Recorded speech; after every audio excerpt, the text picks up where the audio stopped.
Hey guys, welcome back to my YouTube channel. आज फिर से मैं आपके लिए एक नया टॉपिक लेकर आई हूँ।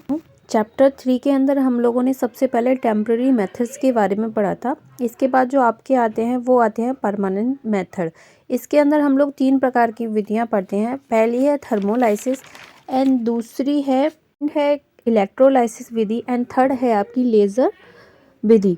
तो इसमें हम तीनों विधियों के बारे में विस्तार से पढ़ेंगे। सबसे पहले हम इसमें जो पढ़ेंगे वो है क्लाइंट कंसल्टेशन कि ग्राहक परामर्श कैसे करें।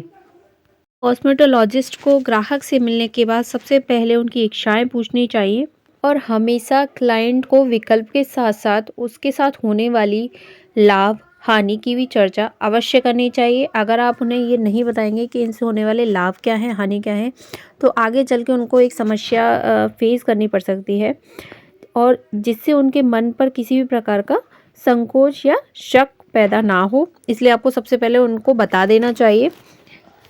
कंसल्टेशन के समय अगर किसी भी प्रकार की एलर्जी, चोट आदि की जानकारी आपको मिलती है तो पहले डॉक्टर से सलाह लेना ज़रूरी होता है और उन्हें ज़रूरी सलाह लेने को ज़रूर बोलें कि वो पहले डॉक्टर से सलाह लें, देन उसके बाद ही आप उनको ट्रीटमेंट दे सकते हैं। बाद आपका जो सबसे पहला मेथड आता है वो है परमानेंट मेथड। इस विधि के द्वारा अवांछित बालों को स्थायी रूप से हटाया जाता है। स्थायी रूप से बालों को हटाने के लिए ग्राहक को सहन करने की क्षमता तथा आर्थिक स्थिति को ध्यान में रखकर ही उक्त विधि को चुनना चाहिए। सीधा सा मतलब ये है कि अगर कोई भी क्लाइंट आपके पास आया है तो आप उससे पहले बात करेंगे, चर्चा करेंगे इस बारे में कि वो इससे होने वाला दर्द को सहन कर सकता है या उसकी आर्थिक स्थिति कैसी है, तभी आप उसको इस बात के लिए सजेस्ट करेंगे जिससे वो इसको सहन करने की क्षमता को ध्यान में रख सके। उसे पता चल जाए कि इससे ऐसे दर्द होने वाला है, आगे चल के वो डरे ना या फिर थोड़ा सा भयभीत ना हो। आपका सबसे पहला पॉइंट आता है वो है इलेक्ट्रोलाइसिस विधि। यह अनचाहे बालों को हटाने का स्थायी तरीका है, यानी परमानेंट मेथड है, जो विधि हेयर फॉलिकल्स को नष्ट कर देती है, यानी कि आपके रुए को ही नष्ट कर देती है, जिससे दोबारा बाल नहीं उगते हैं। इस विधि में निडल का प्रयोग किया जाता है जिससे हेयर फॉलिकल्स में डालकर उसमें शॉर्ट इलेक्ट्रिक करंट देते हैं, जिससे वो बाल वहीं से ख़त्म हो जाता है। प्रत्येक हेयर फॉलिकल्स में बहुत कम मात्रा में पानी तथा नमक का मिश्रण होता है, जिससे यह कार्य सरलता से संपन्न हो जाता है। यानी कि जो इलेक्ट्रिक शॉर्ट दिया जाता है वो वहाँ के पानी तथा नमक के मिश्रण को समाप्त कर देता है, जिससे वहाँ दोबारा बाल नहीं उगते हैं। इस विधि में बाल जो है पूरी तरीके से ख़त्म हो जाते हैं और यह जो क्रिया है सबसे ज़्यादा खर्चीली होने के साथ साथ दर्दनाक भी होती है, यानी कि इसमें क्लाइंट को दर्द भी होता है। लेकिन जो क्लाइंट्स को रेगुलरली करवाते हैं या फिर करवाना चाहते हैं, जिनको हेयर्स पसंद नहीं है, तो वो लोग थोड़ा बहुत सहन शक्ति रखते हैं। तो इस विधि का उपयोग एक योग्य विशेषज्ञ से ही कराना चाहिए, यानी कि जो इस ट्रीटमेंट को बहुत अच्छे तरीके से जानता पहचानता हो उसी से करवाना चाहिए। आप किसी अच्छे विशेषज्ञ से इसको नहीं कराते हैं तो इस प्रक्रिया से ग्राहक की त्वचा पर बुरा प्रभाव भी पड़ सकता है एवं स्किन जो होती है वो जल भी सकती है। इसलिए हमेशा ध्यान रहे किसी स्पेशलिस्ट से ही इस प्रक्रिया को करवाएं। उसके बाद आपकी सेकंड विधि आती है थर्मोलाइसिस विधि। यह विधि भी बिल्कुल इलेक्ट्रोलाइसिस की तरह काम करती है। इसमें अंतर बस यह होता है कि इलेक्ट्रोलाइसिस विधि में शॉर्ट इलेक्ट्रॉनिक करंट दिया जाता है तथा थर्मोलाइसिस में उच्च फ्रीक्वेंसी की एनर्जी से हेयर फॉलिकल्स में करंट दिया जाता है, यानी कि इसकी जो करंट देने की क्षमता होती है वो हाई लेवल पर होती है। इसके करंट के कारण वहाँ के टिश्यूज़ जो होते हैं, ऊतक जो होते हैं, उनको गर्माहट मिलती है। यह हेयर फॉलिकल्स की डर्मन पिला को नष्ट करके बाल के विकास को बंद कर देती है, यानी कि ये परमानेंट विकास को रोक देती है।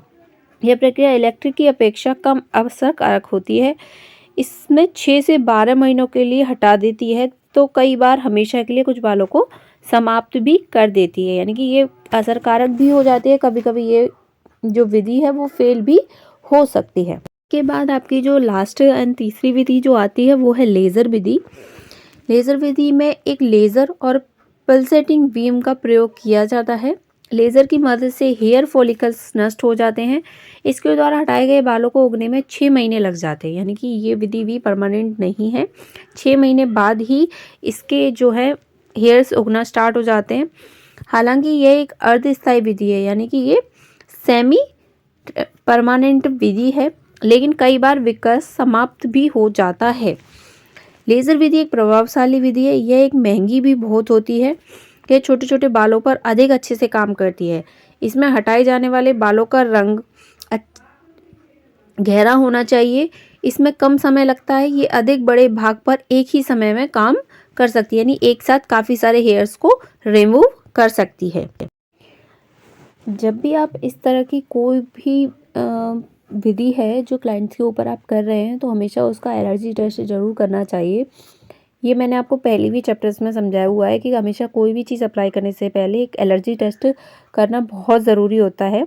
तो एक कॉस्मेटोलॉजिस्ट को किसी भी उत्पाद का प्रयोग ग्राहक की त्वचा पर करने से पूर्व उसका पैच परीक्षण अवश्य कर लेना चाहिए। यह प्रशिक्षण हाथों की कोमल त्वचा पर लगाकर किया जाता है। इस टेस्ट करने के लिए थोड़ी सी मात्रा हाथ के छोटे हिस्से पर 5 से 10 मिनट तक लगाकर रख सकते हैं। इससे 5 से 10 मिनट के बाद इसे गीले कपड़े से साफ कर देते हैं। कुछ समय तक वेट करने के बाद ग्राहक की त्वचा पर कोई रिएक्शन नहीं होता है तो इसके बाद अपना कार्य पूर्ण कर लेना चाहिए। त्वचा का लाल पड़ना, खुजली उत्पन्न होना, दाने निकल आना या उत्पाद के रिएक्शन हो सकते हैं, तो हमेशा ध्यान रखें।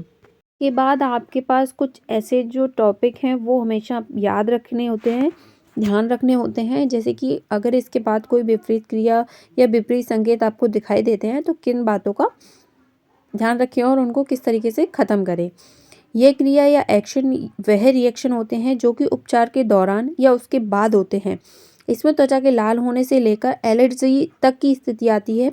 अगर ऐसा होता है तो उपचार हमेशा रोक देना चाहिए। जैसे कि आप सभी ने कभी कभी देखा होगा कि वैक्सिंग के बाद रेडनेस आ जाती है या किसी के पिंपल्स निकल आते हैं या ब्लीचिंग के दौरान भी रैसेस हो जाते हैं, तो उसी के लिए इसमें कुछ 3 पॉइंट्स हैं जो बताए गए हैं। जैसे कि पहला है एरिथेमा। ये आमतौर पर वैक्सिंग के बाद होता है और 24 घंटे में ख़त्म हो जाता है।